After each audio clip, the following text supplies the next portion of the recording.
Hey, welcome back to Everybody Hates Nate. Today we're going to talk about a tax reduction on buying an electric car in the state of Washington. So in the House and in the Senate, and I think one of the biggest proponents of this is a state senator named Steve Hobbs, a Democrat from Lake Stevens, is an idea to bring back a reduction in the sales tax paid when you buy a new electric vehicle in the state of Washington. And to you this might sound like a great idea, right? Carbon's bad, electric vehicles don't emit carbon, let's encourage people to buy electric cars. Total no-brainer, right? Wrong. Like, completely wrong.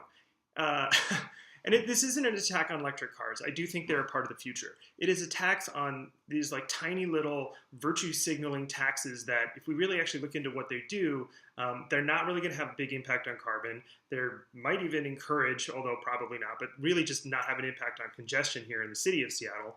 And it's just a tax break for rich people. Oh, and also let's not forget there is a significant humanitarian cost of giant electric batteries. So let's just get into it.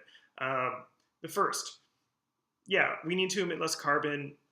Electric cars, not as necessarily as green as you might think. In fact, and I'll put a link to this. There was a study done by MIT that showed that if you bought a much smaller Mitsubishi Mirage, you'd emit less carbon over the life of the car than a Model S. Now, granted, that was only in one specific cases, and there's probably plenty of examples where buying a Model S would be less carbon intensive than some smaller internal combustion engine car. The point of the matter, though, is that it's not as obvious that electric cars are super green, and that has to do with the fact that building cars is extremely carbon intensive. You have to source parts from all over the world, you have to put them together, you have to transport them around. Like, new cars are a carbon intensive process. Secondly, okay, so who is this tax going to be for? Steve Hobbs and other people saying, well, this tax is not going to be for luxury cars. It's not going to be for Model S's. There's price caps, $42,000, or maybe only on the first $30-some thousand you'd get the tax reduction. But at the end of the day, you'd get maybe $1,000 to $3,000 off a car that honestly still starts at $30,000. And that's the smallest one, the Nissan Leaf. Nissan Leafs are tiny. You want to try and tell a family hey, this isn't a luxury car. It's a $30,000 ultra compact tiny clown car, basically. They're not really clown cars. I actually kind of like them. But the point of the matter is $30,000 for a tiny car is still a luxury item. This isn't for regular people. Regular people, we go and buy used cars because used cars are cheap, which brings me to another point. Used cars are already built. So if it costs a lot from a carbon perspective to build cars, going and taking an old, small used car is actually a reasonably friendly carbon thing to do. It's not perfect, but it's not necessarily as bad as buying a brand new electric vehicle in certain situations. Moving on down this whole thing, does anyone know where batteries come from? I mean, they come from all over. But lithium-ion batteries, the types that are in our phone and the types that are in these electric cars, require something called cobalt. Cobalt is mostly found in one country, the DRC, the Democratic Republic of Congo. And in mining our precious cobalt so that we can, take our little selfies and like things and, have our little phones and then drive around in our smugmobiles, these Teslas that virtue signal that, hey, look, we care about more of the environment. We care more about the earth because we drive these electric vehicles. There's an entire South Park episode about Priuses that's actually relevant here. I'll put a link to that too because that was a great episode. But the problem here is that the conditions for people mining this cobalt that fuels our virtue signaling and smug social media driven society that we now live in is terrible. We're talking child labor, horrid working conditions, pregnant women being exposed to like terrible chemicals from mining, kids too, men too. I mean, it's a disastrous situation. And I'll link to a fantastic article on Fortune about the cost of mining cobalt. And so our society's voracious need for electric batteries, lithium-ion batteries specifically, is fueling a humanitarian crisis in Congo. And I care about the environment, but I also think I'm a humanitarian in certain ways, and like that's a huge problem for me. Now, don't take this the wrong way. I'm not saying that electric cars are bad on the whole and they're not part of the future. I think that they really are in an autonomous setting where you don't own it. I mean, I think that's probably where the world's going to go. And I'm not saying let's ban electric cars or electric cars are evil. What I am saying, though, is that the state of Washington shouldn't subsidize an increased demand for electric batteries when there is a definitive humanitarian problem with those batteries. I don't think that's that controversial. Moving right along,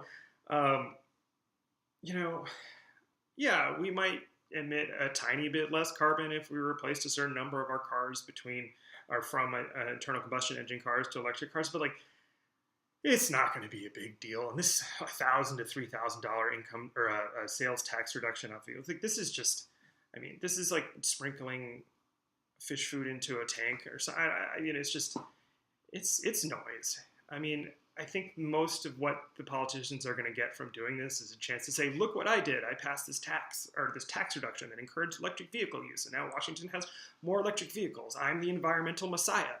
And in reality, like, not that many people are going to be able to do this because not that many people can actually afford cars like this. So, and then, you have to really look at like the effort it takes to pass laws.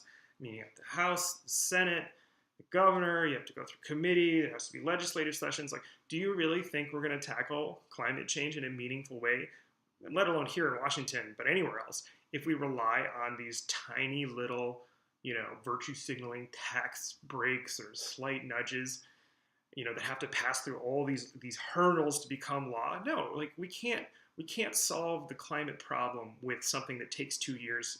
I'm exaggerating maybe, but like something that takes a year to implement that only nudges the tiniest little aspect of society, let alone that it's only going to help rich people pay less taxes and possibly fuel in a humanitarian crisis all at the same time. Again, and I'll come back to it just real brief in this one, but like the beauty of carbon taxes by saying it costs a lot to emit carbon is that it's dynamic, it's pervasive, it's a virus that infects our entire society of decision making. So like no matter when or where or what you're doing, if the carbon tax is high enough, you're going to think, what can I do to emit less carbon? And that's the beauty of a carbon tax. This slight excise tax reduction for vehicles, it's just going to be someone who's like, you know what, I already wanted to buy a Model 3, now I'm going to pay less taxes. And in a state where we don't have income tax and the sales tax is a significant source of our revenue, I just don't think that the thing to help the climate is to give rich people such a tax break. And we can't spend that much time, dilly-dallying with these tiny details in what is an actual crisis. Like, we have to have things that are meaningful and dynamic, and this sales tax reduction is not that. And then finally, I'm going to talk about something that's related here, which is, I don't know too much about the rest of the state from this perspective, but Seattle and the greater Seattle area, we have a traffic problem, and carbon taxes would nudge people to drive less, and certainly paired with congestion pricing, which I totally support if we can do that, if we can pull that off logistically.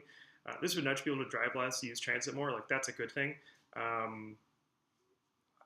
Traffic and congestion has nothing to do, really nothing to do with whether or not the car is emitting tailpipe carbon or being run by electricity. Like, why are we giving a tax break to people who were just going to go and continue to cause congestion? I'm not blaming the people for doing it. This is the world we live in. As I said, I have a car. I cause congestion from time to time myself.